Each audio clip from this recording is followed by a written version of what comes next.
Why can't it be a copier machine, Dan? We're talking about, materials that become sentient and try to attack people. Why can't we That be that using is a true. giant copier machine to kill?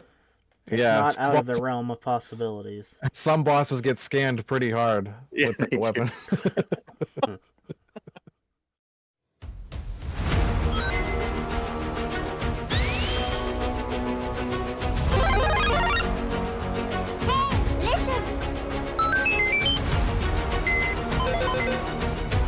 Die, monster! You don't belong in this world!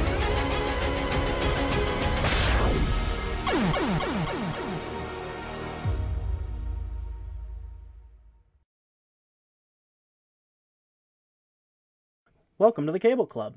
Today, we're uploading data from us to you. We're your hosts. I'm Steve, I'm Dan. And I'm Don. and this is the Cable Club. Today, we're going to be doing one of our Wonder Trade episodes. But before we get into any of that, I'm going to pass it over to Dan for the question of the week. What game are we talking about today? Oh, we don't want to spoil it. I guess it's already Do you want spoiled. to spoil it? Let's go ahead and spoil it. All right. Our Wonder Trade episode this week is Gun Nac. It's a 1991 shmup game on the NES. We'll get more into that, but think of like Galaga, but a little bit more. Mm-hmm. All right. So, question of the week. This one comes from one of our good friends, Hux. Hux writes in, Dear Cable Club, how do you play your retro games on original hardware or emulated? Which do you prefer and why? So, I'll go first. For me, if I can, I'd rather play it on original hardware because, old school's just the best. But there are times where I do prefer it emulated. For one, say like if the game is just impossible to find or it's just way too expensive, sometimes it's just better to go like say, the Switch route where you can, spend a little extra money on the emulations. Like you can get like 64, SNES, NES. You know, that's how I played Banjo Kazooie on our last episode. Um, Yeah, but honestly, it's just like a case by case basis, really, for me. Either if I can get it, great. If not, then I'll find another way to play it, usually emulation. What about you, Steve? Personally, I much prefer to play on original hardware, but for convenience sake, um, Don got me a Retroid Pocket 2 last year, and that thing has Oh, been nice. been sweet for playing all those retro games Haven't seen handheld. him since. Yeah, Yeah, well, especially being a dad, those things come in handy. The handhelds, my goodness. yeah, but if I had the option, I would choose original hardware just for that. And nothing beats holding like the Super Nintendo controller in your hand or an NES controller in your hand. Just like it just feels good. How about you, Yeah, Don? as long as it's working. You Yeah. know, I'm of a couple different minds about this. So there are, you know, I, disclaimer here, we're definitely not proponents of going out and pirating every game out there. At least I'm not. Maybe these guys are. No, Um, I try my hardest not to.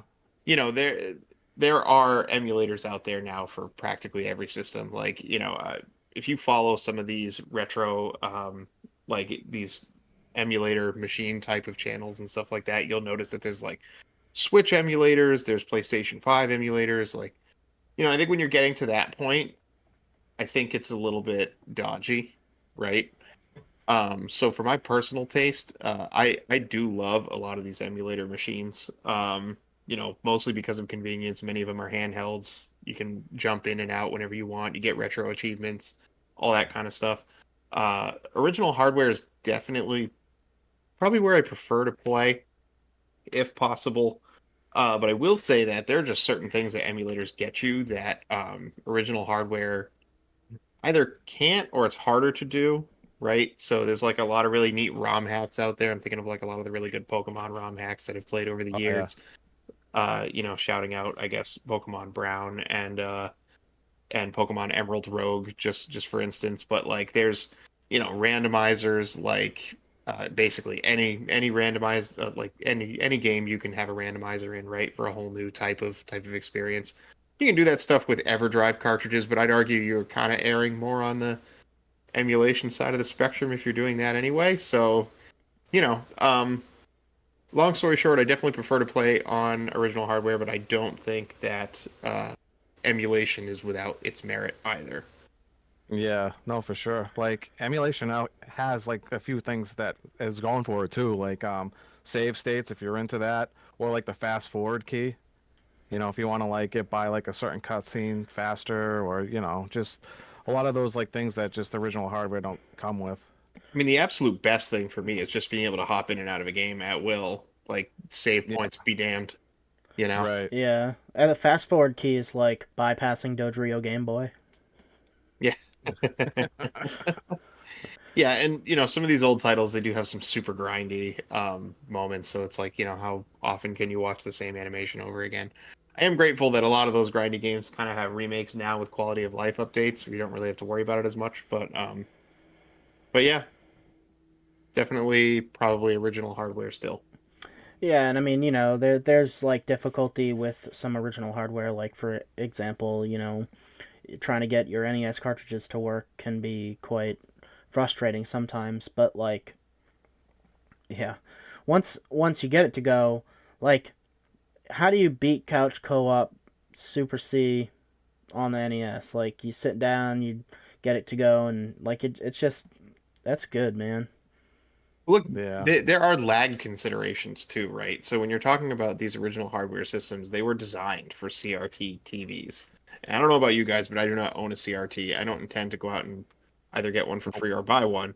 So, I'm really trying to staple together solutions for my modern TVs to get these things to work. And it can get pricey, right? And that's kind of all the deterrent you might need to tilt you over to the emulator side, right? Because you can pick up these great handhelds for 200 or 300 bucks, and they can play everything through GameCube and most of the PS2 library, Yeah. right? Just But got a whole library. if you want to have that type of experience through original hardware, you either need to get yourself a CRT or you're going to have, an experience getting it to work on a modern TV. You either need to buy an upscaler, which can be really expensive, 400 or 500 bucks sometimes for the really good ones, Yeah, or Yeah. you could get into modding, but again, modding isn't cheap either, and you need to know how to do it or know someone that does know how to do it. And by the time you pay somebody else, you're still in for, 250, 300 bucks sometimes per console. Yeah, So, that's where like I put my foot down. It's like when I know it starts getting pricey, it's just is it really worth it? and then, You I know. also feel like if the game company is not making royalties off of the game in question, I think it is personally, I think it's absolutely morally okay um to emulate it, right? Like you're not going to go out and spend $360 on an original copy of Chrono Trigger, right? Yeah, Well, it's insane. which you don't have to. There are definitive versions of that game specifically, but I'm thinking for something like Earthbound, right? Like it's much harder to come by another way to play Earthbound than original hardware, and it's what like was that pretty Sega Genesis expensive. game that you had mentioned that was like a Blockbuster exclusive? Oh, I'm gonna butcher the name. I think it's called Hagane, and Yeah. it's a like a $1,200 loose Oh, cartridge, it's Super right? Nintendo, Jeez. wasn't it? Oh yeah, yep. It's a Super Nintendo Yeah. cartridge, right? So by the time you're getting to that, right, and it's not like Nintendo is gonna make royalties off of that. You're just paying, a rando Right. that money. I think it's really okay to just emulate the thing, Oh, yeah, I can't frankly. justify that. Yeah. You know, I mean, it's just I'm married and I want to stay that way, so I'm not gonna I'm not gonna go buy 4-digit cartridges. completely understandable.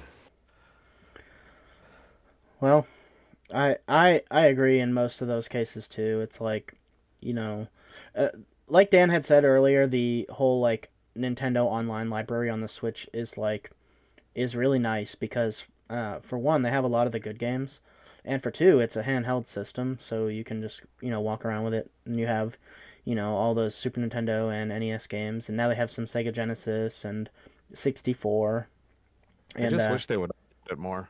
By the way, yeah, speaking of which, our topic today, Gun Nac, is a juicy one. It's going for about 400 bucks if you want a copy of this bad boy. Oy. So, I will say about original hardware, the lag is much better for that too.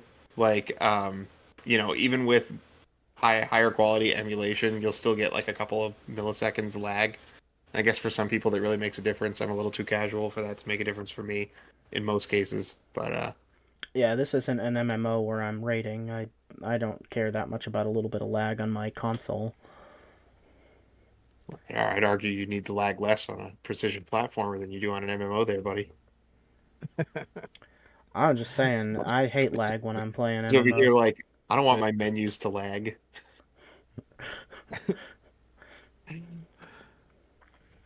All right. So what do we got for gaming news?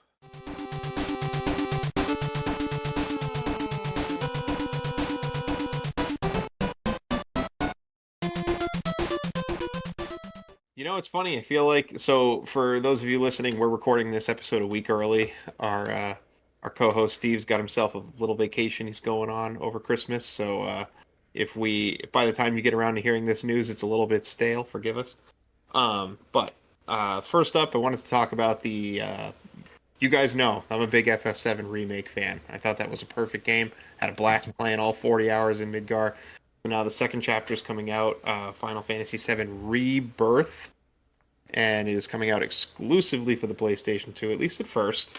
Turns out the enhanced version of Final Fantasy VII Remake came out for both the PlayStation 5 and Steam about simultaneously, and I imagine this one will follow suit. But what do you guys think? Are you playing it?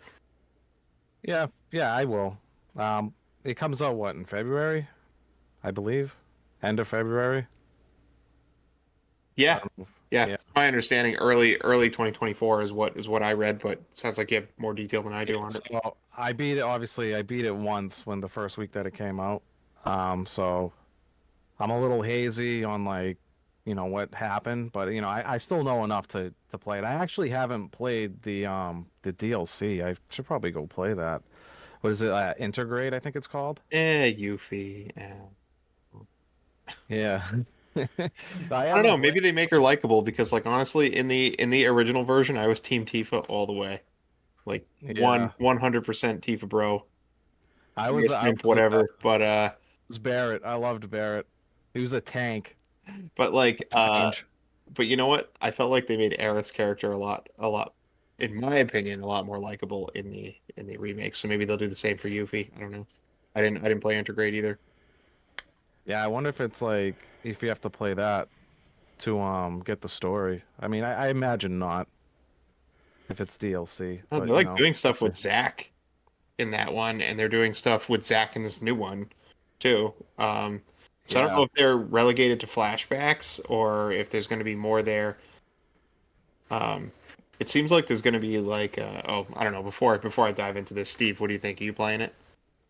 Um, I might end up going and picking up the remake for PS5 to replay it, and I'll probably reserve my decision until I replay the remake again, because when I first played it, like I was having some fun, but by the time I had to go to the Shinra building, I lost a lot of steam. So it kind of depends on if I pick it up again and I play it to see where I land. Yeah, the I don't Shinra know. building was almost like a third of the game. Yeah, There's I don't actually know. a lot It there was and some pretty end big. game stuff too. It's huge. Hmm. Yeah. So I know like they changed up the story a little bit with like those ghost things that like wander around and they like Yeah, change up the current events. I just wonder how much because they gave us a taste in it in the first game, like kind of like in like midway through. The taste, they I were like don't all over the place. I Yeah, but felt I don't like think you really. I don't know if they were really a big thing until like near like mid game till and into the later parts. But I think they were just giving us like a taste of it because I think, in my opinion, they're probably gonna change up the story a decent amount in Rebirth. Like this could be a hot take, but I don't think Eric's gonna die this time around. Yeah, I mean, I think it's a reasonable theory. I think they're doing a lot like a multiverse type of a theory thing going on because they do allude to the previous journey from the old game too, saying that, it was already done before, something to that effect. It's been a while since I've beaten the game. Yeah, and then like near the end of the game, I think canon-wise, like Zack gets like shot up and like dies, and then that's how Yeah. like Cloud takes over and all that. But at the end of the game, it shows Zack actually beating all the soldiers and then walking off. So it's like makes you wonder what's gonna happen. I guess we'll have to find out. Yeah, we'll see. No, it'll be pretty exciting. And I'm just all about this like really high graphics, like Final Fantasy, really in-depth combat. Um, great story, good voice acting, just the complete workover that it deserves. I think it's great. They need to Yeah, remake 9. Yeah, yeah, I'd really like that too. yeah, that'd be exciting. I'd be all for that. Or 9. No love for 8. No, well, okay, so There were only 2 Final Fantasies to come out on PlayStation, okay? It was FF7 and FF9. I That's like it. 8. 8 was very different, to be honest. They like Yeah. tried the junction system, and I don't know. It was like a hit or miss with some people. Well, it's like, you get this really powerful magic, and you have to put it on your stats, and so you don't want to use it because then it weakens your stats. Yeah, because the more you have of it, the better, right? Yeah. Yeah, that is But, a pretty janky system. well, the reason that I said 9 isn't just because I like 9 more than 8. The main reason that I say it is because 9 got released, like, I don't know, it was like 3 months before the PS2 came out. So it kind of got overshadowed in a way from the PS2's Yeah, release. And I, it would be really nice yeah, for them to go back and do it some more justice. they probably will. I mean, I don't know. There's something about this era in gaming where they're just going back and just like, remaking all old games. So I would not be surprised if FF9 got the same treatment down the line. Give me the Legend of Yeah. Dragoon remake. Just give it to me. Give it to me Oh yeah, really badly. I would be waiting outside GameStop, or I mean everything's digital nowadays, but like if it was back I in the don't day, care. I would be waiting at GameStop for my copy. That's a The game I next have to bit of play. gaming news that I wanted to talk about was, I feel like Switch 2 rumors have suddenly like really, really come to life. I've It's been not seeing a just lot like, of it too. yeah, it's not just like the one-off tinfoil hat person making a TikTok about it. It's like, there seems to be even some design concepts out there floating around. I don't know if you guys have seen any of that, but what do we think? 2024 is probably when we're going to see the next Nintendo console, right? I hope so. There's a couple things I want from it. Obviously backwards compatibility. The number one thing. Because it's like, I want to play all my old games, but like, say games like Breath of the Wild, Tears of Kingdom, Pokemon Arceus, Sword and Shield, all these games on the Switch, they have significant frame drops because I don't know if it's because they're open world and they're capped at 30 FPS, so it would just be nice to like go back and play your old games with maybe like a steady 6 FPS. I think that would be awesome. Yeah, You my know, main thing is I'm hoping that they release some more information about Metroid Prime 4. We've only been waiting for like 15 years. yeah, I I'm still got hearing play that. I'm two and hearing three. rumors about that, like hand in hand with the Switch 2, like maybe launch title kind of a thing, which would be really interesting. Prime's gonna Metroid Prime 4 is gonna be good too because I think they actually had a release date for it, but then they scrapped it because the lead team didn't think it was up to snuff. So Yeah. that goes to tell you that like this game's gonna be good when it comes out. Yeah, I'm excited for it. So I would like also for them to keep all of the online services and store that they have for the Switch intact for the new model. Like Yeah, I'd and like just them to add stop. more. Yeah, like they've had so many eShops over the years. Just stop making new eShops. Just make it like the Nintendo eShop, and like that's the shop for every console. Agreed. 100% For agree. newer consoles, they don't have to shut down servers later on. You can have your old console. Because like, believe it or not, I think it's next year. I could look it up, but Xbox's 360 store is still open, I believe, until March of next year, right? So that's kind of like polar opposite because I think the 3DS was the last eShop to shut down, and that shut down what early last year, I believe, like April of last year. And the 3DS Something like came out in like 2012 or something, and like the Xbox 360 came out in like 2006 or something like that. Yeah.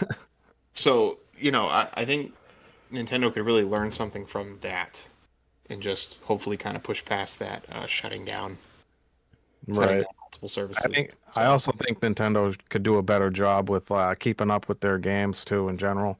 Like a lot of their games, it's hard to get a hold of because it's not on the shop. Like like GameCube games, for example, it's like you can't really like find them anywhere, and they don't have an eShop for GameCube. Yeah. well, they don't for PlayStation 2 either. It wasn't really the era of it. Yeah, well, they need to get on that. The other interesting thing Boom. is as far as backwards compatibility too, Xbox is another leader there. So the Xbox Series S can actually play. I think it's like 95% of the 360 library, and I guess Yeah. like 70 or 80 of the original Xbox games too, like really really good ones, I guess, or the ones that were popular. So I mean, I don't know too many details on that, but that's pretty crazy, right? Because not even PlayStation really does that. Um, it's really nice of Microsoft to, keep making models that allow you to play the older stuff that you may have collected over the years. It's a nice reward for your loyalty, so to Yeah. speak. Where you don't, as much as I love Nintendo, I really do. You don't get anything for your loyalty over the years. They used to I have was the Nintendo fan club or whatever it was, and you'd get like posters or like little knickknacks and things like that. I mean, But you don't get to play the games that you fell in love with. They made you love the company to begin with. yeah, no, I'm just saying that they did something. Screw that. Um, Yeah, I will say Nintendo has fallen a little bit for me as time went on. You know, I used to love Nintendo as a kid, and I still do, but they're not the juggernaut as they used to be to me. Because I I don't mean, know. I'm like more of a Nintendo guy now than I ever was, and I don't know if it's just not me. because I have a kid now, and I'm like, because like even with Greedy as hell. yeah, they are, but the way that they make their games, it's easy to like jump in and out of. Whereas like I don't think I could play like a 60-hour experience of something now. You know, I would love if Nintendo right? went to Steam. That'll never happen, but that's like my dream.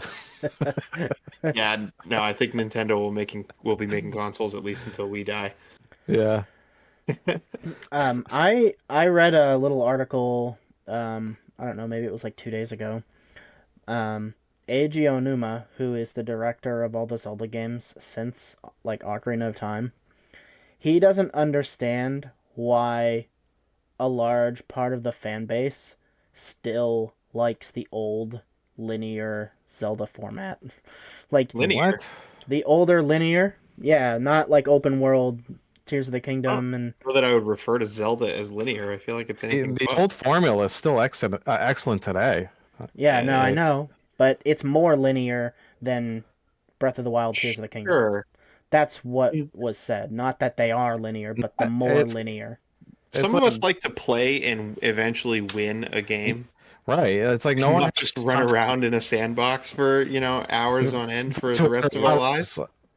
Yeah, it's crazy. I mean, yeah, I'm not like knocking those two titles, but like I actually prefer the original formula Me too. over like Breath of the Wild Should and be Tears of the honored Kingdom. as opposed to shocked, I guess.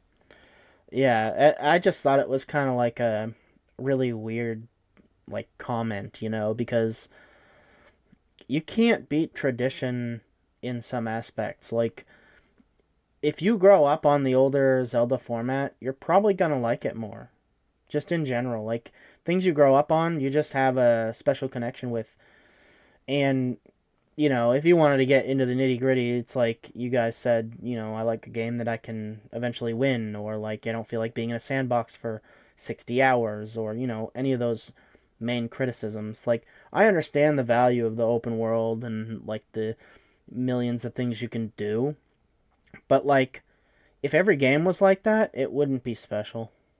No, and it's like sometimes like me, you like to be a completionist, and it's like it's asking a lot when a game like Tears of the Kingdom, where you have like 150 plus shrines and like all those like Koroks, there's like 900 of them, and it's like you're gonna be like at least spending like 200 hours at least trying to get everything, and that's just like too much. And let's address the biggest thing about that. You spend most of the time running around. You're like Yeah. not even like you're just running around. There's no fast travel in that game? I don't know. I didn't play it, but I'm assuming there's some robust There fast is. travel.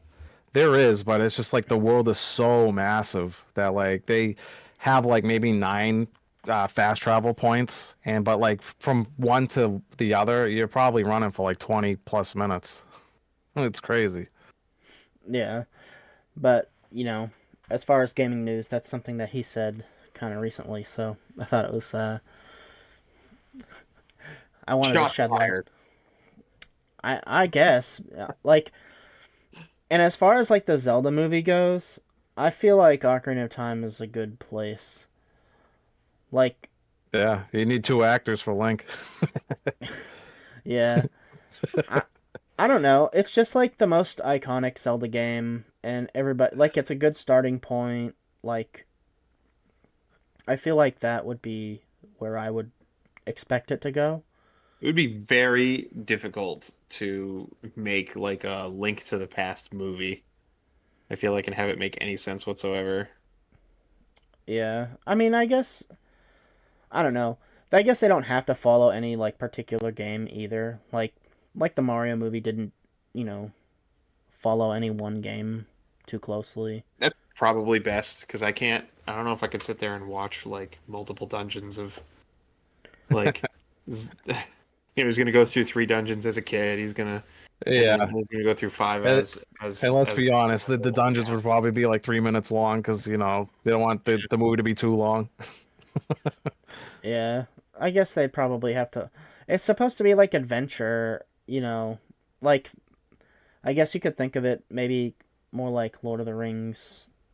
They spend time in the dungeons there, like Mountain of Moria and like Helm's Deep, the Battle of Helm's Deep, and they kind of have dungeons, but they probably shouldn't split it up between like 9 dungeons. I Yeah, have that more would. takes, but I don't want to make Steve mad. What? So we can set news aside. Let's go ahead and get into our main discussion today.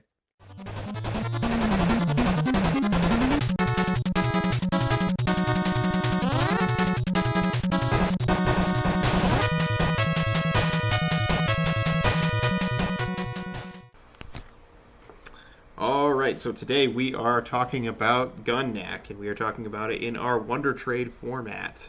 The Wonder Trade format is a little bit more structured than you may have heard on our Banjo Kazooie episode or our Splatterhouse episode. It's a little bit more of a review. There's a score. There are stakes. You have to listen to our opinions about Gun Nac. So we'll be taking this game to task across five categories here, and our categories today are presentation, gameplay, pacing, playability in 2023, soon to be 2024, maybe 2024 by the time you're listening to this episode, and X Factor.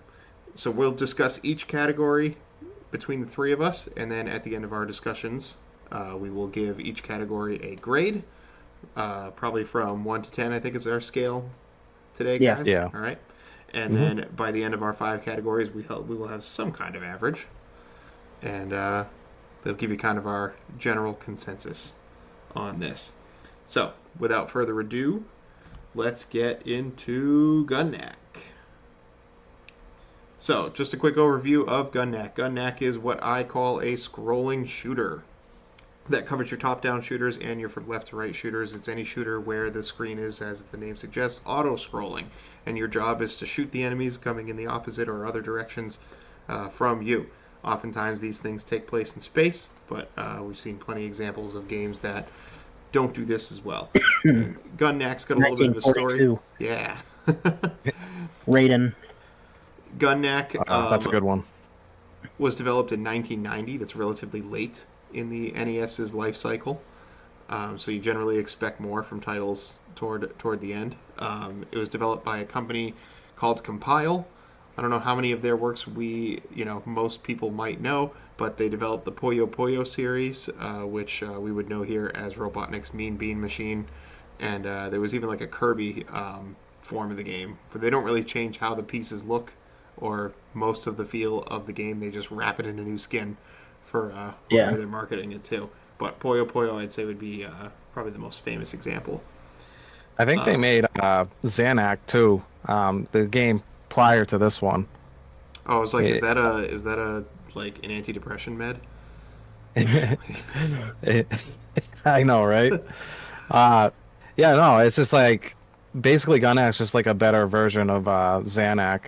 I don't know if the stories like follow closely together, but I looked at a little gameplay of Xanax, and you can definitely tell that Gun Nac is more updated.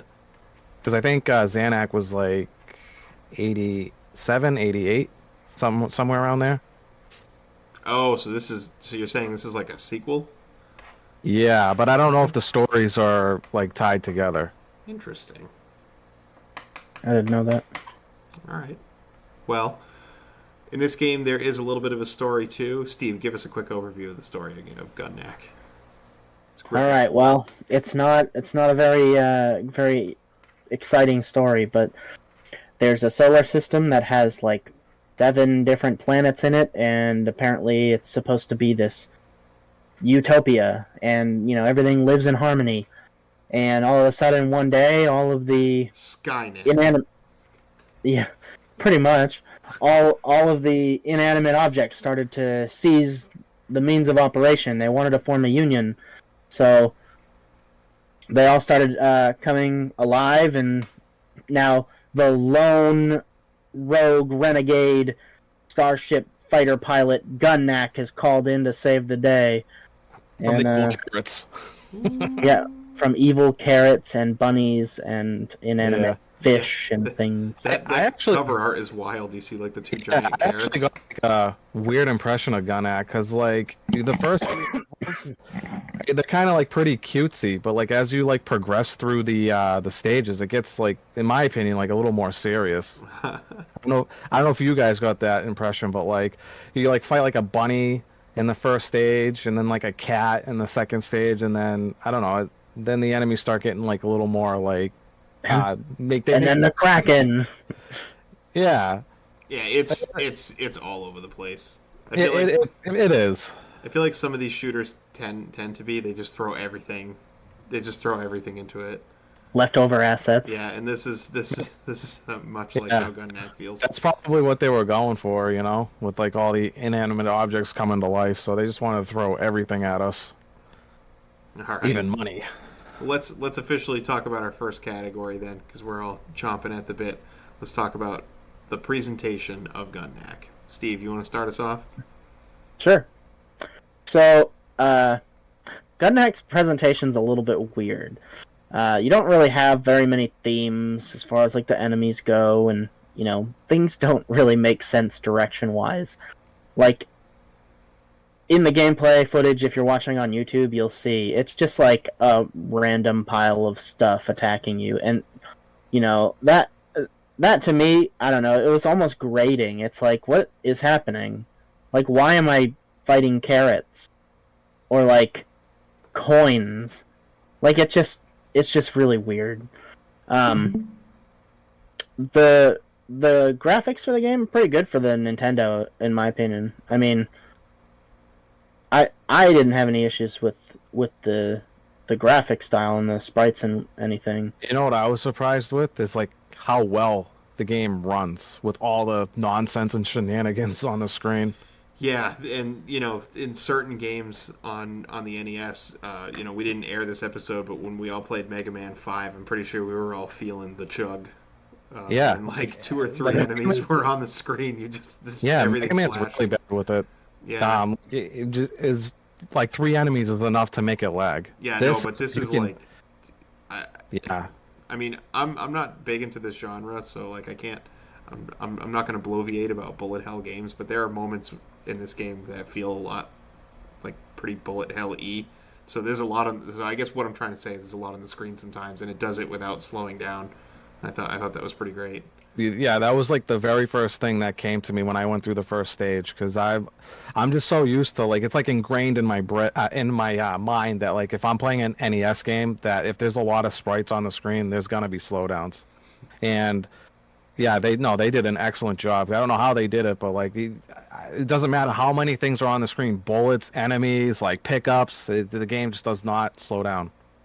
No, it's great. And honestly, the whole, you look at some of these space shooters and the background's usually just plain black with like little dots for stars, right? But this one they actually do a lot with textures and stuff. Like the screen is usually full, I'd say, of something Yeah. other than just open space. Yeah. Yeah, that Sure. they did a good job, like adding like little landmark features and volcanoes in some levels, moon craters, that kind of stuff. The solar flares in like level 6 and things like that were pretty cool. The solar Um, flares were really cool. There's a lot going on yeah, there. That Yeah. that was really interesting. And for this like time period, it did feel like you were like flying into a sun, right? Yeah. yeah. I thought that Especially was awesome. especially at the end, yeah. Yeah. I Well, think yeah, you because you really pushed do it. fly into a sun at the end. Um, the other thing that I wanted to touch on in presentation was the soundtrack. So, Oh, Oh, it's like, so forget good. that. yeah, I All of it. like the first level. It hits you like right away. You're like, wow, I'm hyped up. Like I'm ready to go. I'm ready to shoot stuff, and it doesn't really fall off either. Yeah, it reminds me of Mega Man. You said it doesn't fall off? Yeah, like the music didn't fall off for me. It just stayed All good right. the whole time. All these levels have names. If you go and read the manual, which I'm just going to preface. Well, actually, you know what? I'll save it. Um, all these levels actually have names. I'm trying to find them right now. The they're like funny little puns where like okay, so your first level is just Lunaris, which is just a moon city, so it's a lame pun there. And then the second one is called like Magma PE. Really? Like it's got like the little volcanoes, and then the next one's like Atlanta, Georgia, but spelled with J's. Really? Wow. Yep. Then it's log art. Oh, log art because it's like the like woods level. Like the Yeah. third one is all like those woods with like logs flying at you and stuff. I'm curious what the bank one's called. Mega Dinero is what the bank is. The bank one is called. It's awesome. Yeah, I know. And then it's R. Kindy Smith is the next one. I'm trying to Uh, remember what one was that the fire level? Our Ben candies. Ben Galium is the name of the of the solar flare level. Really? Yeah. What about the last one? Oh, Uh-oh. Is it Insane Asylum. Yeah, that works. It just took me a I could see second it. to pronounce it. I definitely could see that for Yeah. that stage. The boss gauntlet. I mean, Mini boss gauntlet. yeah, I don't know if this was like a side project, but they were obviously screwing around when they made the names. Yeah. I feel like, sometimes games they need a little comedic value like that. It just especially with how the game looks, it fits. Like the fact that like the bank level was called Mega Dinero, that's awesome. Mega Gennaro. Which they never mention it in the game. It's just stage 1 through 7. You got to read the manual for these gems. Yeah. I didn't even know that the different levels had different names. Yeah. I wonder if like the weapons have names themselves. No, I think it's just weapon 1 through 5. Yeah. Yeah. Yeah. Don't worry, I have names for all of them. Oh, nice. Yeah, I mean, it's like when we get into gameplay, we'll talk more about it, but like I had generic names for them myself. Yeah, bad weapons 1, 2, 3, and 5, and then Oh, come on. weapon number 4. No, dude. Let's wait till we get to gameplay, and I'll tell you what I like.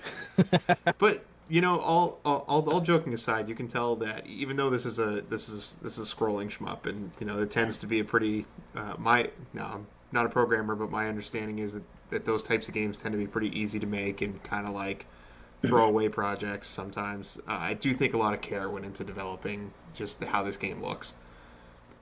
Yeah, it was Yeah, definitely I'd say. quality. No, it was. You could tell. Like if you're into like these type of games, you can't go wrong with Gun Nac. It's not bad in any stretch of the imagination. The anime girl in the shop, her freaky face is like burned into my Yeah, memory. with that music too. Yeah. Hearing that at Bye. 5:30 in the morning when my eyes snap awake. But no, the music is really really good. I think it's something that if I guess if you were gonna make an NES library soundtrack, I really do think some of Gun Nac's tracks should end up on there because they are. I'd say Yeah. all of them are pretty awesome. Actually, I mean, I definitely have my favorites, but I don't think there's one of them that's like bad.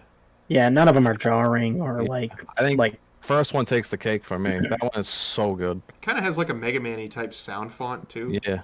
Mm-hmm. which is not a It bad yeah. does. thing. So, what do you guys give it on presentation? So for me, I actually gave it an 8. I mean, obviously, I might be a little generous with that, but the story is, generic. It's nothing crazy. It's obviously you get that little bit in the beginning, and then obviously it doesn't make any sense as you get in the game.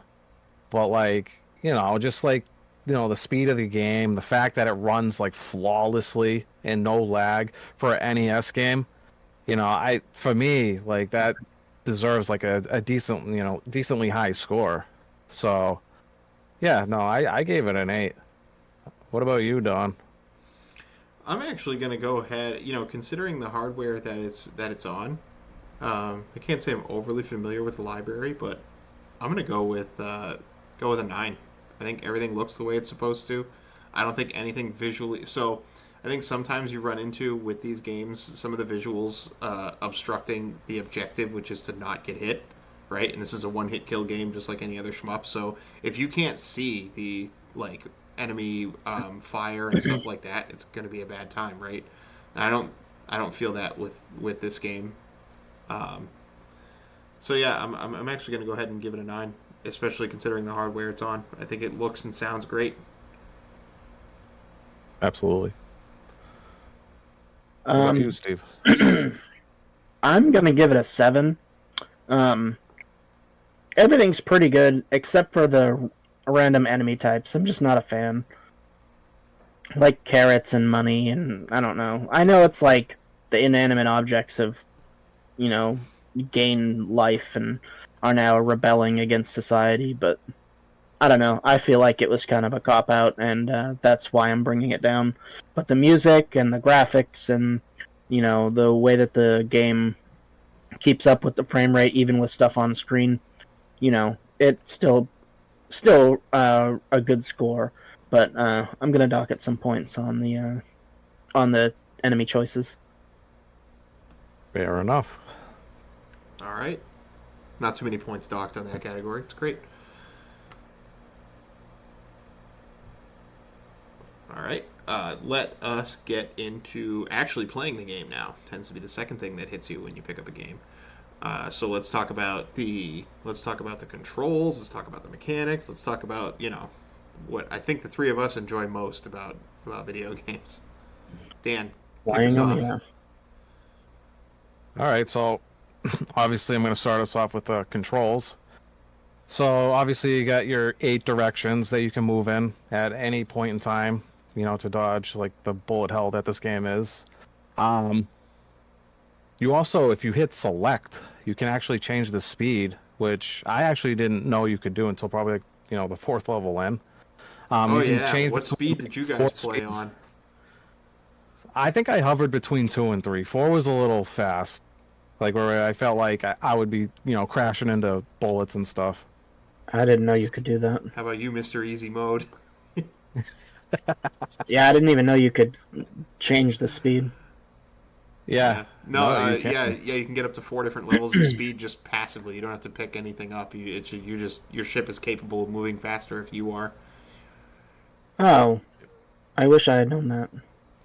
Well, the game doesn't really like tell you. I mean, like I didn't know until like halfway through the game that you could do that. I I don't even I know if the just manual tells you because I read the manual. I had to because when I jumped into this game, it I didn't understand the power up system at all.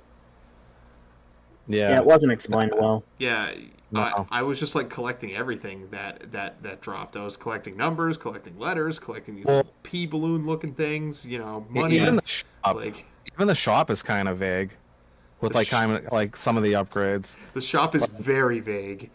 I don't know yeah, what it's turbo power is, but I know it's a permanent upgrade, and I know that, I should buy it because it's a permanent upgrade, even if I game over. Everything else is not.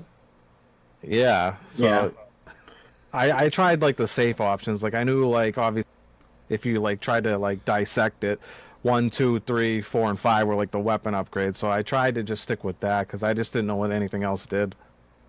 I thought like turbo power might have been like how fast like your ship moved, but like Apparently maybe what not. It turns out I think it's rate of fire.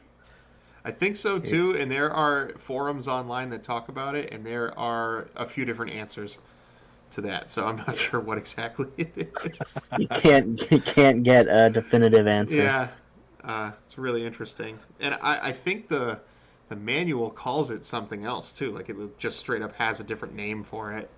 Like because it does oh talk about the geez. shop in the Yeah. manual, but doesn't tell you what it does. Just hope it's like helping you out when you buy it Yeah, in some way or another. you're like, oh, it's a permanent upgrade, so I guess I'm just gonna buy them all. All right. So like I'm actually curious like what your guys' favorite like weapon is. Like I'll explain them and I guess like Dawn has like names for them. But I'm gonna start with the first one. It's basically like your default weapon, either with the one you start with or if you die. It's like a machine gun. Piddly pea shooter. And then after that, two, because they're numbered 1 through 5 on the screen. It's basically like this ball that you shoot, I call that and one then just nope. just nope. It's actually not too bad in the last level, believe it or not. But basically, it's just like this big ball that you shoot, and it just goes straight. It doesn't like do anything. But like when it like travels like halfway across the screen, it actually shoots like these two diagonally downward beams that in that last level it actually hits like some pretty important enemies. Um, the third one, number 3, is the homing. It's like a homing crescent moon thing. I call that Basically, it's one like, what do you got? fool's gold. Because anytime there's anything on the screen that you can damage that won't die from you shooting it, that's where all your homing missiles go, and they don't defend you at all from everything else. Yeah. So I think you can have like up to like 5 at a time, and sometimes like you'll have bosses that will like go in but like behind the screen and they're like untouchable, and the missiles will the homing things will actually just like circle around the boss and not do anything. I've noticed that a Right. couple times. Yeah, and then you can't shoot the turrets and other stuff that are in the way because all of the ammunition you're allowed to have on screen is spent. Gonna have to I drop a bomb. It's great. I was gonna say that one was my favorite when I first started the game, but as I played through the game more, yeah, it's no longer my favorite. The fourth one, um, is a flamethrower. What do you got for a name for that one, Don? BFG. It's the best one. So basically, with this the best effing gun, in case anybody was wondering. so Yeah, I with, used that one. so with this one, it's a flamethrower that like goes straight up the screen. The longer you hold it down, the less that it the range it gives. So you kind of have to like throttle it. But apparently, if you fully upgrade this weapon, you no longer have to throttle it. So it's just basically a screen clear when you're going left to right. And I didn't really use it that much because I thought it sucked. But apparently, it's like the best weapon. The damage it does is just absurd. Yeah, especially when you get a second wing and you're shooting 2 of them or 3 of them. Yeah. And then the last weapon is number 5 is a laser beam. Sharks with freaking laser beams. Maybe Gun Nac wants a warm meal every once in a while. You guys want to know what I call that one? What is it? There are 5 weapons. I believe so. Yeah, there's 5. Yeah. I actually think the 5th one This one? is the worst one. Even worse than the second weapon, because where the fire comes out of your ship makes absolutely no sense for the things you're trying to hit. And the rate of fire is ungodly slow Yeah, with this weapon. I mean, you just end up being a sitting duck in later stages if you end up with that weapon. I Yeah. think the only redeeming quality that the weapon has, and High some of the damage. weapons already have it, like the flamethrower already has it. But like if you want to say there's a redeeming quality, is it pierces. Like it doesn't disappear when it hits an enemy. Yeah, Like, again, the flamethrower does that already. So it's also very high damage too. yeah, Yeah. But it doesn't matter if you're dead, which is what'll happen. yeah. And then so that's the weapons obviously. And then you got your bombs, which is 4 of them. You got your circle bomb, which is the one you start off with, the default one. It Which- creates like a spinny circle on Which in- on the screen. Yeah, which in my opinion is the weakest one. I don't like that weapon at all. And the bombs are all upgradable too, right? And this is something else that made it confusing to start off without reading the manuals. Like if you Right. pick up a letter, you get another bomb. And this is not like some shmups where you get like 1 or 2 bombs per level. You get like I don't know. Some levels have like north of 40 bombs in them. Like bombs are a big part of this game, and you use them a lot. Or Yeah. you should if you want to be successful your first outing. And they're absolute boss destroyers if you have the right bomb. Yeah, if Yeah, you can make it bombs to are the best boss with way. a bomb. But if you pick up the same letter, you'll upgrade the bomb. Now, the bombs in this game aren't like other shmups where it's just like like a nuke that just blows everything up. Like there's like hitboxes to it. There's different patterns, right? So like there's 4 levels of upgrade for each bomb, and the more you upgrade it, the more bombs it takes to launch it. So it ends up being more expensive, but it does more for you when you launch it. And if you collect another letter, you go back to level 1. It's not like the fire where if you level up your like normal gun and you switch guns, you end up at a comparable level. Yeah, you go back to level 1 of the other bomb, which is kind of annoying. If you Yeah. get the bomb you like and you get it upgraded. Yeah, and the cool part about the bombs is, like you said, they're like special attacks, not screen clears, but like they all have different properties. So, I know we're about to get more into them, but it's like, we're talking about that first bomb, and it does like a circle. But then, like, the water bomb does like rain droplets in rows, and like, they're the thunder bomb, which like does like zigzags and crosses, like, and like they're more like special attacks. And this is what I like to call a copier machine, where it just sweeps from one side to the other. Yeah. Giant line across, back and forth, back and forth. I just called it tornado because it just kind of looks like one. But that's the only one that I know of that has like the upgrade. Like I don't know what the other ones do when they're fully upgraded, because I know like with the tornado one, it like you get 2 of them that go across the screen. I actually don't know what all the other ones do when they're upgraded. You eventually Maybe get it's increased damage. Yeah.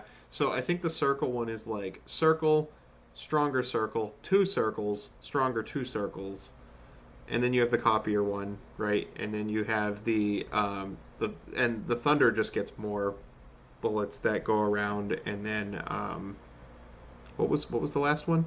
The raindrops.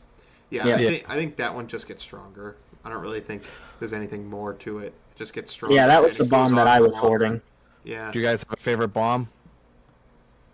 W probably. Yeah, W, the rain. It really Yeah. goes across the whole screen, but close second Yeah. is the copy machine, because I Yeah. struggled through the solar flare level, and what I learned that I could do with that bomb was that I could kind of follow the path of destruction as it went back and forth and shield myself from everything that was on the opposite side of Yeah. of the bomb, right? Because the bombs eat enemy bullets in this game too. So Right. there's like, basically enemies can get through bomb fire if they have enough HP, but like if there's a bunch of bullets and stuff on screen, launching a bomb's a good way to shield yourself. Yeah, and the tornado one, it It like Don said, it will go back and forth on the screen, and some bosses they'll move with the tornado, so they're like taking like ungodly amounts of damage. Sometimes they're like, Why can't it be a copier machine, Dan? We're talking about, materials that become sentient and try to attack people. Why can't we yeah, be that using is a true. giant copier machine to kill? It's Yeah, not out of the realm of possibilities. some bosses get scanned pretty hard Yeah, with that they weapon. do.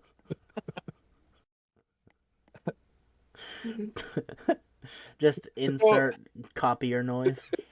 a couple of points for me on gameplay too is so all the weapons and all the upgrades are a lot to start off, especially like those little pea balloon things. Like sometimes they upgrade you, sometimes they don't. It's like, and then the manual says something like, get more than one of these to upgrade your weapon. And I don't know, sometimes I'd get 4 or 5 of them and it doesn't upgrade my weapon. Yeah, I've Yeah. noticed that too. Um, so I, pickups are a little bit confusing.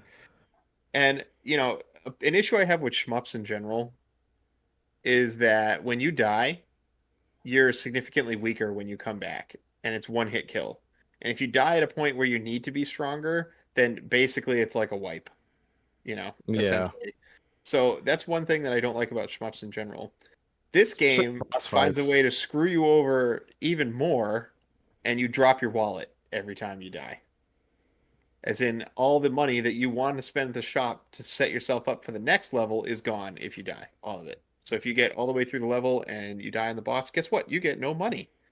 Yeah, Great. yeah, it is punishing for sure. It's Well, to very be fair, frustrating. other than like the turbo increase or whatever, the shop isn't like extremely like necessary. So I will say though, like when you're at like bosses or mini bosses, you do have like those little like dudes that go on the screen, kind of like Eddies from Mega Man, where you can like shoot them and they'll give you power ups. I mean, obviously you're not like anywhere near the power that you were, but at least they give you something. They yeah, are they are star soldiers from the Federation Garbanzo, like chickpeas.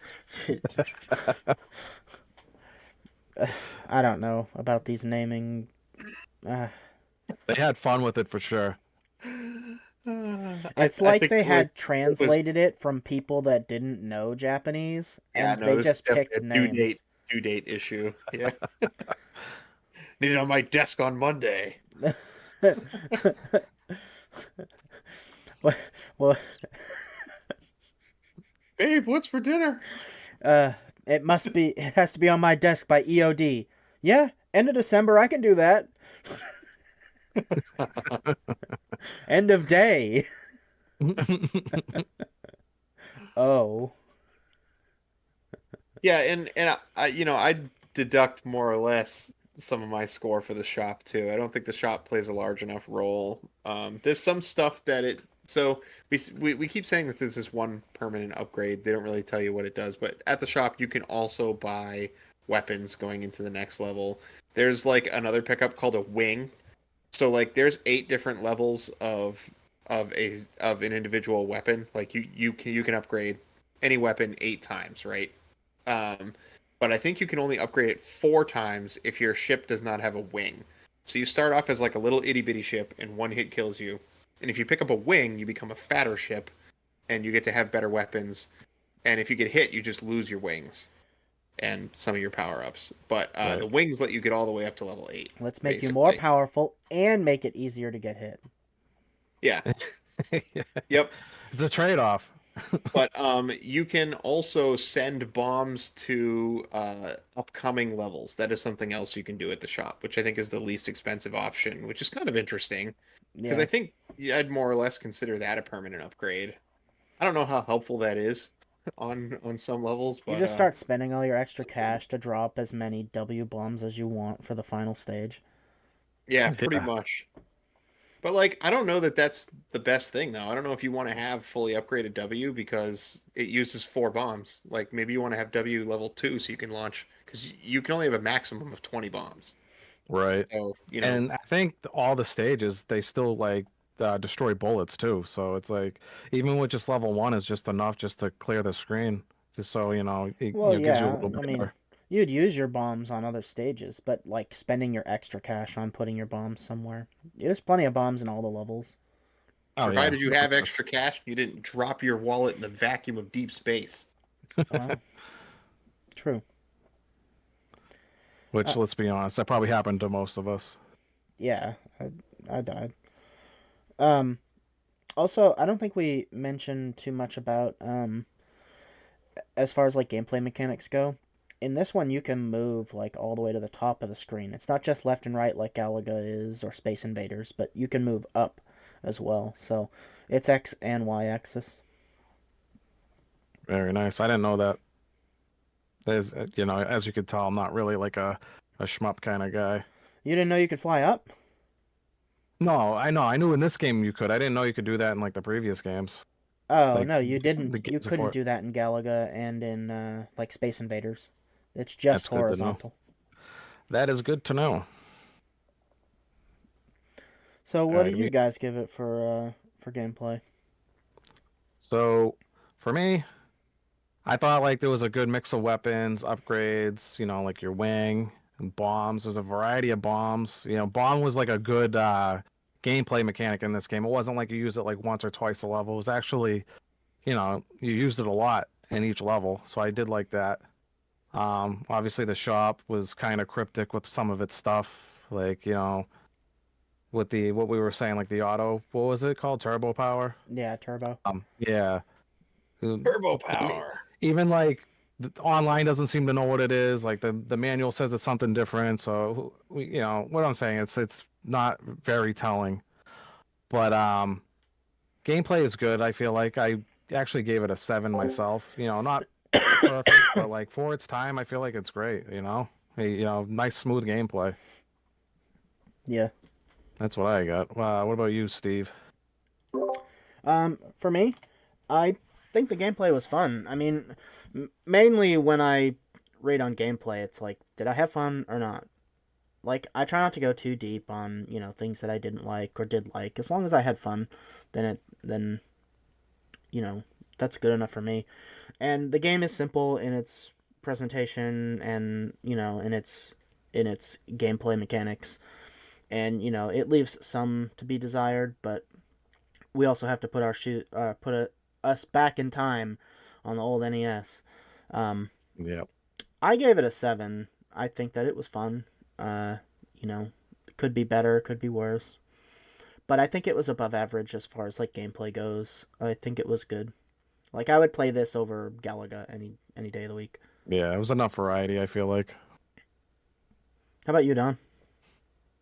You know, I'm the opposite. I am gonna take my red pen out and I'm gonna edit on this thing. So I just think there are a lot of the base formula is there. It's a shmup. I had a good time. But there's a lot of stuff that was like tried and not fully completed or executed well, right? And yeah, I guess I'm just gonna make it short and sweet. I gave it a 5. It's average. You know, not bad, but not good. It almost was more. If that shop did something, that would have been a really cool thing to add. And all the different pickups and things were kind of negated by the fact of how badly you lose when you die. Yeah, So Yeah, I feel like you should have kept at least your money when you die. That probably yeah, would have made the shop mechanic better. I agree. all right. There it is. Let's move on to pacing. So pacing, we're going to talk about overall level design. We're going to talk about the length of the experience, and we'll talk about difficulty spikes and stuff like that. So in this case, we're dealing with a shmup. Levels only come in one flavor, up and down.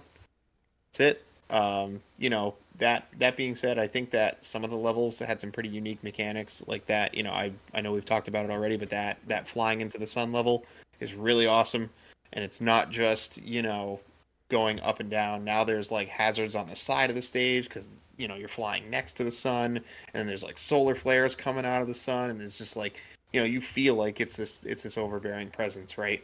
And I think that the game, back in this era, you kind of have to forgive difficulty a little bit because I think modern games now are designed to be beaten and then mastered. That is to say, you don't have to be particularly good at a game nowadays to beat it. Back in this era, you had to be good at a game to beat it, and Gun Nac is certainly no exception. So Well, I'd unlimited say, continues. yeah, but still, it's still gonna take you to task on it, and you're just gonna get better by virtue of trying again, right? It's not gonna hold your hand through the end of the game. If you want to see that end of the game, you know, you're gonna have Well, to there's also develop your difficulty skills. levels too. If you wanted to play it on, like, say, easy.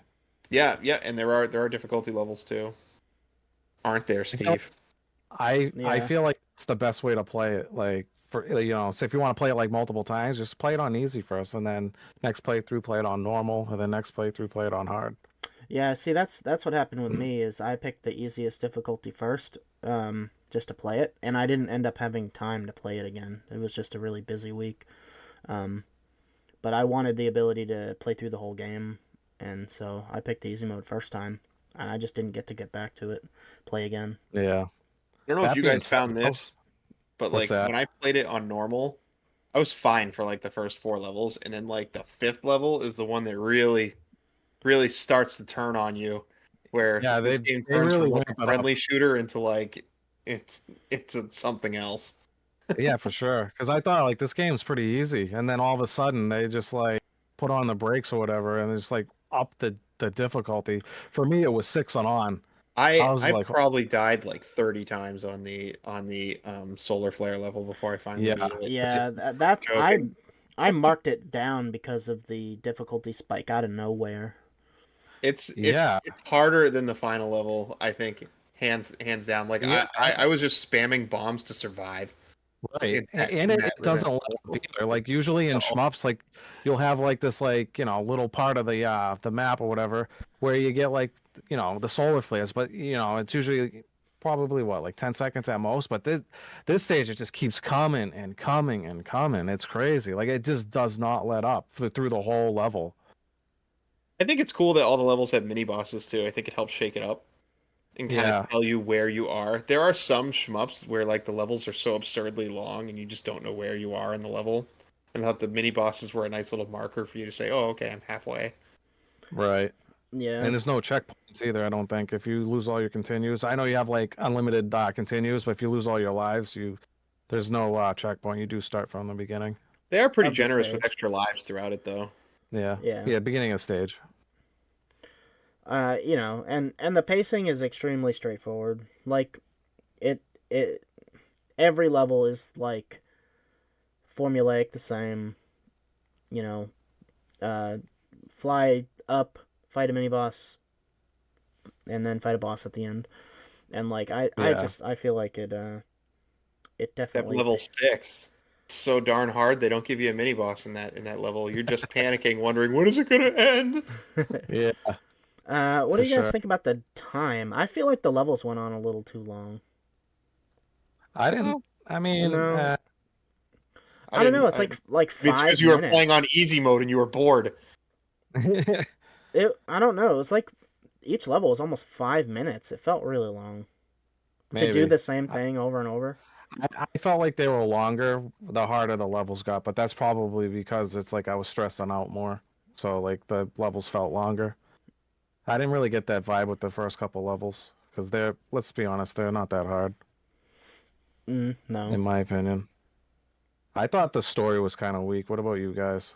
I mean, it's a shmup. I didn't really expect anything. Yeah, This it's just story, if like you read it, I guess it's yeah, BS. there's a story in But the beginning. Well, it's kind of like Mega Man, I guess, where you get like a bit of story in the beginning and then it just the levels don't even make sense. It's just you go from one level to the next level. Like this, I don't think the story like actually makes a connection to the levels. yeah, they're all planets and they're all in like an artificial solar system. That's like the whole thing. The sun you fly into at the end is an artificial sun, and there's some kind of I think they call it the catalyst or something, which is the final boss that kicked all this crap off.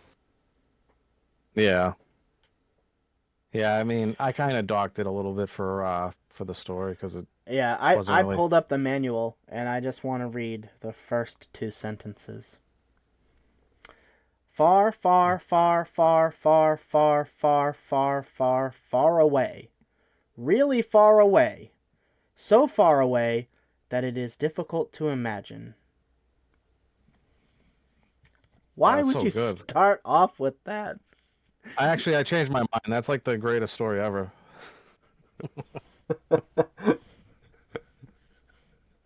It's Have it like on my desk by EOD. 12 fars. They couldn't just, like, extremely far away, unfathomably far away.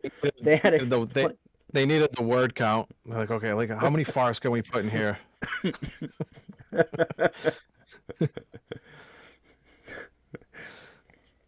We got anything else to say, or are we on to grading before we grade it?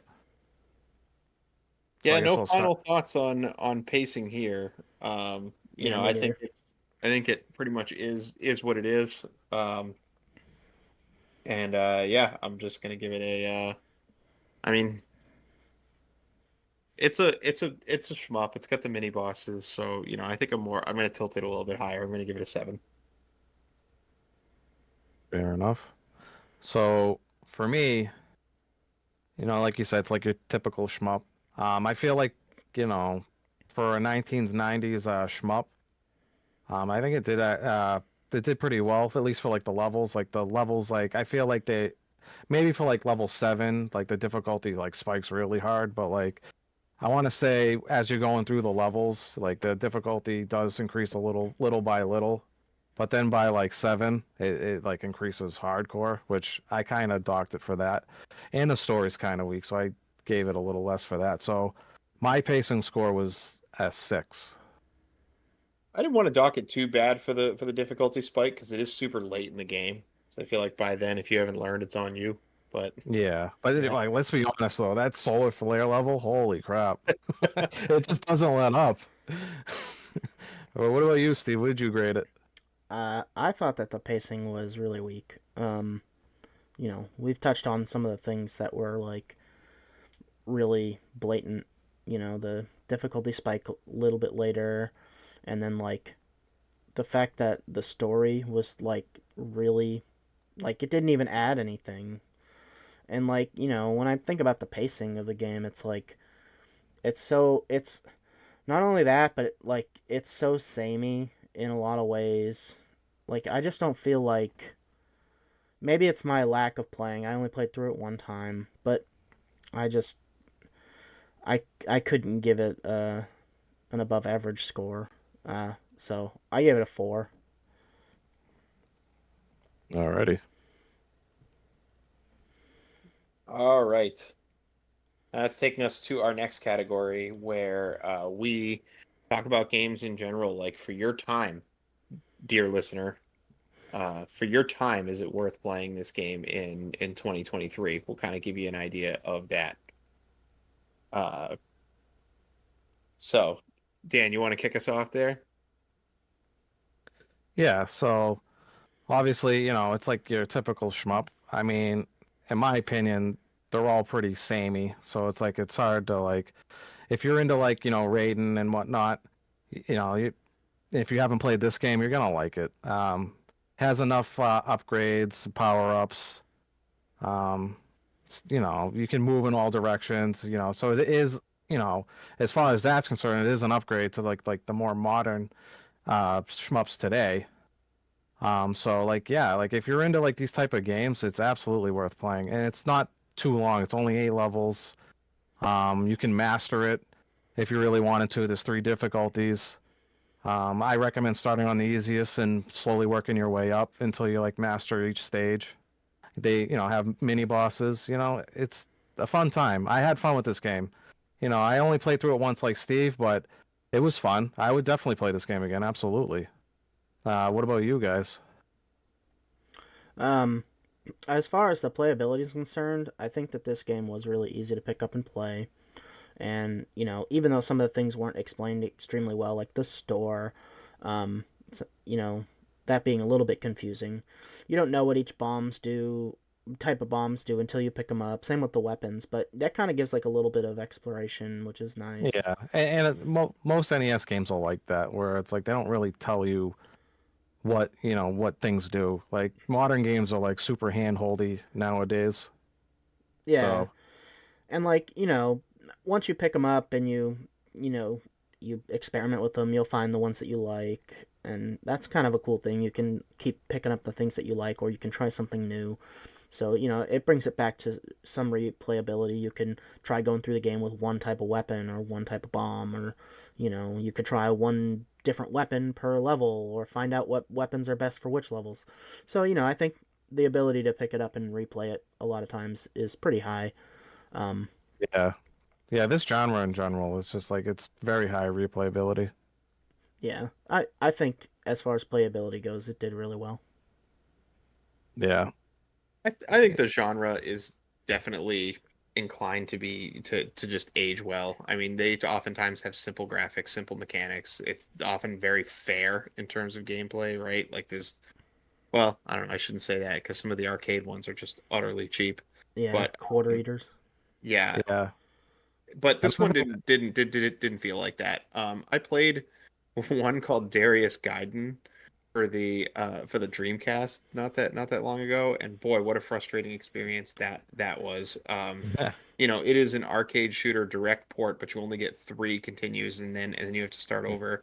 Like you can go. We talked about how punishing this game was, but you can go Yeah. deathless for like 5 levels. And then I swear there's some kind of built-in mechanic that makes the bullets hit, like makes your hitbox gradually larger or something. I know I can't prove it. Get my elf tinfoil hat on here, but it becomes a very frustrating experience. And like the minute you die, you have no power-ups and nothing. So it's basically you just, you have three continues, but just call it one life. You just have to watch yourself die 9 times as opposed to once.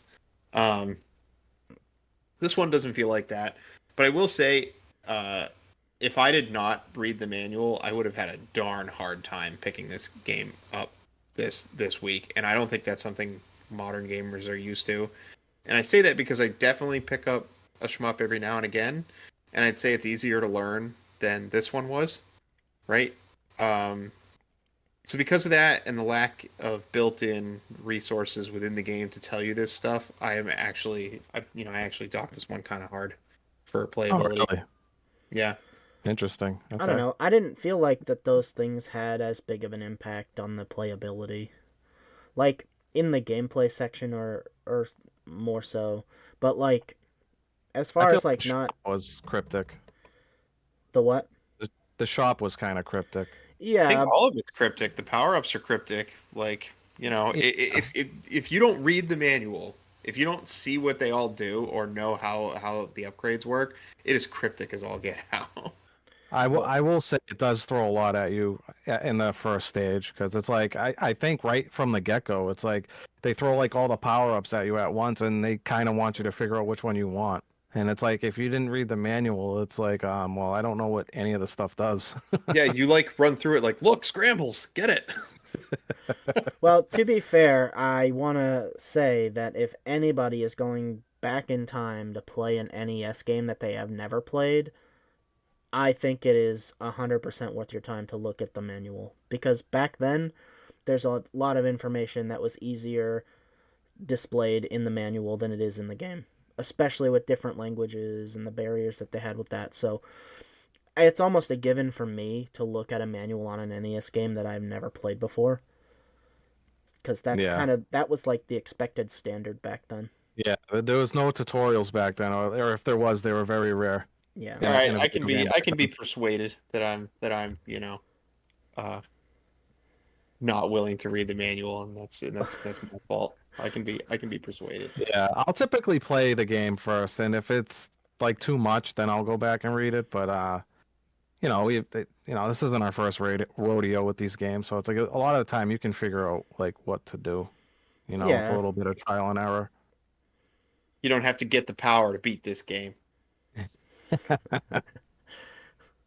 Now you're So playing with I'm power. I'm gonna, you guys help change my mind a little bit. I'm not gonna give it above a 6 though. Fair enough. All right. How about you, Dan? All right, so for playability in 2023/24, um, I want to say like if you're new to these like type of games, it's a very good starting point. Because like Don was saying, the game that he played on the Dreamcast, it's like you have three continues and that's it. And then it doesn't matter if you play flawlessly for the first 6 levels. If you actually get smashed in the sixth level all your lives, you got to start all over again. This game is a little more casual. So basically, if you lose all your lives, you just start from the beginning of the stage. A lot more forgiving. It's also very generous with the power-ups. You can ramp back up pretty Yeah, and reasonably then quick. also, yeah, exactly. And then also, like you get the wing, so you get 2 hits. It's like a Mario mushroom, pretty much. Uh, Yeah, in a lot of ways, yeah. yeah. So for me, like, what we all said and whatnot, I'm gonna actually give it an 8. I think it's a good introduction into the series if you've not really into shmups. Yeah. Steve, what did you grade this bad boy? I'm not gonna harp on it much more, so I'll just throw it out there. I gave it a 7. I think it's pretty accessible, and I think it's pretty easy to pick up and play. The manual's literally 2 pages, so if that's a deterrent for you to play, to read 2 little manual pages, then I guess, it's not the shmup for you, but I think it did pretty good. Right. Finally, our last of the 5 categories, X Factor. So X Factor is a category where we talk about what makes this game stand out against the crowd. Make it a unique experience. If any of you have been listening long enough to have listened to our Mega Man X7 episode, where that game had nothing unique about it at all, it had all been done before to better effect. This is where we talk about that and give the game a letter grade of that. I'll start us off here. Yeah, this one might be where you have to persuade me because I kind of like was harsh on this one. Really? What do you Really? I mean, what do you have you mean played other? X7 didn't? Yeah. Have you played other shmups? Yeah, I mean, I guess well, I'll wait until you guys say your piece and then maybe you guys can persuade me. Yeah, so I mean, first of all, the shop, I mean, love or hate the idea of losing your wallet, right? Like the shop is already something that you don't see a lot in these old shmups that like in between upgrade platform, right? But like just the way the bombs are handled, they're not just like the screen nukes, like you have to play around them and that makes it fun. You can change your speed at will, right? And there's even difficulty levels. There aren't many shmups that actually have difficulty levels on the console versions. Some of them are just hard, and some of them just aren't. That's just kind of how it is. Like, I don't know. I feel like there's a lot that makes Gun Nac stand out in the shmup arena. I mean, I'm not going to belabor my point. I actually gave this one a 9 there. Wow. So I'm just going to come right out with the score swinging. So I don't know. Fight me. No, you actually brought up a couple of good points that I didn't think about, but I mean, I still don't think it's enough to give it like an absurdly high one. Steve, what do you got? What Um, can you persuade me?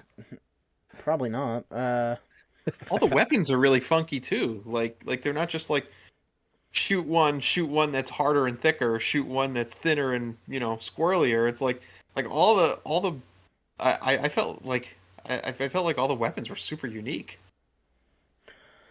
Well, so the shop that you mentioned, I kind of put that more of a negative, like because they didn't handle it well. Like it is an X Factor, it is different, but if it's a bad kind of different because they didn't do it well, then that hurts it. And then like, the different weapons was definitely the plus side. Um, uh, I'm not gonna like mince opinions and whatnot, but I think that it was I am. pretty average for me. I mean, I had the shop written down, and I had the 5 shots and the 4 bombs. Those were the 3 main things that I had for X Factor, and the The weapons. speed changing. The speed I changing. didn't know that was a thing. Right, but you do now. Well, then I guess I would bump it up. I didn't realize you could do that, but it's super interesting to me. So Yeah, you get to play as the Judge Spear if you want to play as the Judge Spear, Steve. that's yeah. But I was gonna say that as far as like the weapons go, like I really like the flamethrower, and that was the only one that I like Yeah, really liked. So like there are 5 different shots, but I really only liked one of them. I also thought the mini bosses is also an X factor too. I don't feel like you see mini bosses in every level. See, like I wasn't sure about that Oh, because I'm not like a shmup expert, but I feel like yeah, me neither. the mini bosses, I don't know if that's like, I mean, I guess for its time it could have like invented it, but again, I'm not like an expert when it comes to shmups, so Yeah. uh, So I had mine like a little bit above average. It's a 6. You know, from playing yeah, it, like they didn't. I didn't know you could change the speed, but of your yeah, ship. But I mean, I think it was better than average, but not much better. right. I mean, I think I was gonna score it too harshly until Don said his piece. I was actually gonna give it a 3. But like he is right, like the shop is actually unique. I haven't really, even though it is bad, I haven't really seen a shmup really do that. Like after a stage, you kind of have like this like intermission. Um, I mean, the weapons, I mean, like again, I'm not a shmup expert, but like, every game like shmup has like their, different weapons and bombs and whatnot. I don't know if they handle them differently, like bomb wise in other games. Like I know like a lot of them are like screen clears. This one's like a little more unique when they're not like necessarily screen clears, but like if you like need time to breathe, they can like destroy bullets and whatnot. Kind of, but you can't just like hit the dummy button and put the controller down. Like you have to play around the bombs, which Yeah. I found to be super fun. Yeah. But for me, like it wasn't like too crazy, like different enough from a shmup for me to like call it like super super unique. I mean, it does have like unique aspects to it, but I gave it a 4. I was gonna give it a 3. I'll give it a 4. All I get, I'm lobbying hard right here.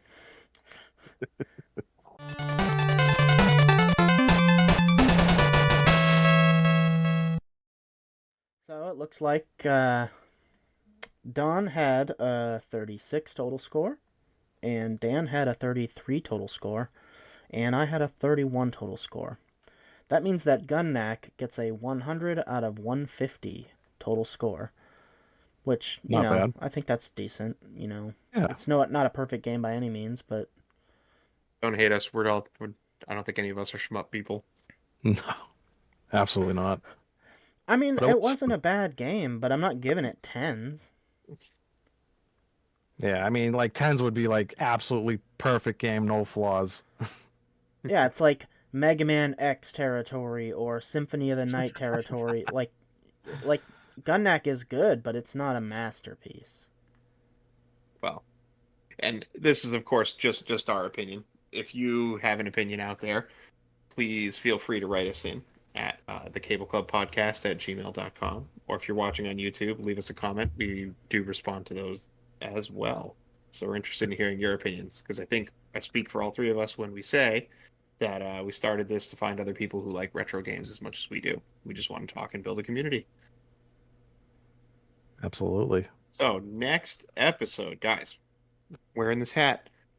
You know what that means? What time of year it Oh, is, right? We are oh we are boy. at we are at the end of 2023. We are post Game Awards. We have the holidays right around the corner. So, what do you say, fellas? We're gonna wrap up the year and we're gonna have a little Game Awards of our own, a little Hall of Fame for the games that we've played so far on the Oh, podcast. that What do you sounds guys really think? interesting. All That right. could be fun. So we're gonna pass on our cycle of Coliseum episode now, and we're gonna host our own little the Cable Club Game Awards for next episode. All 5 of our games. Aren't there six? Because we did a Coliseum. I guess 5 episodes, but yeah, 6 games. Yeah, yeah, Yeah. yeah. Don't sell us short, Steve. It's a little short. I'm only 5'5".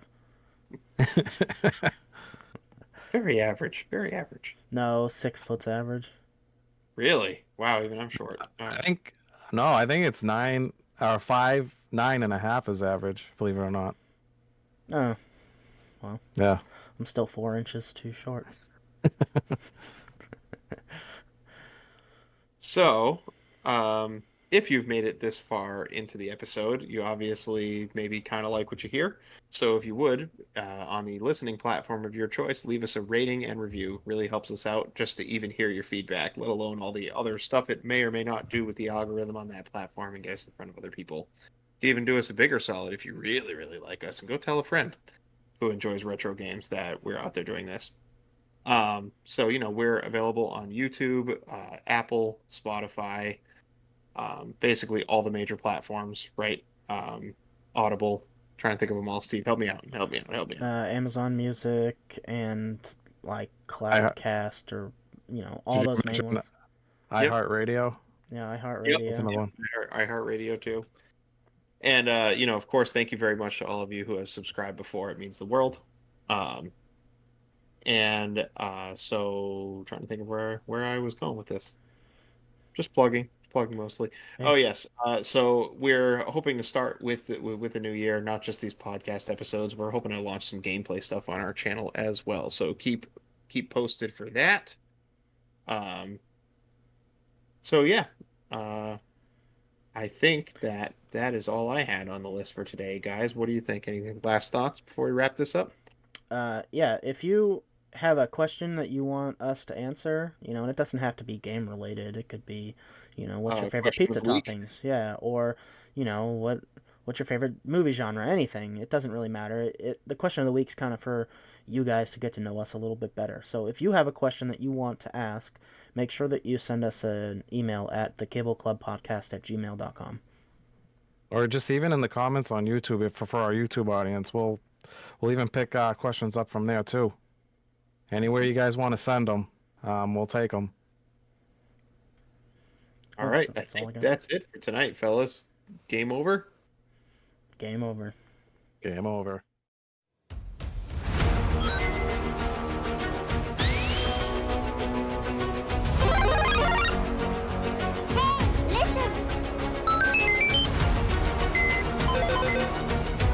Die, monster! You don't belong in this world.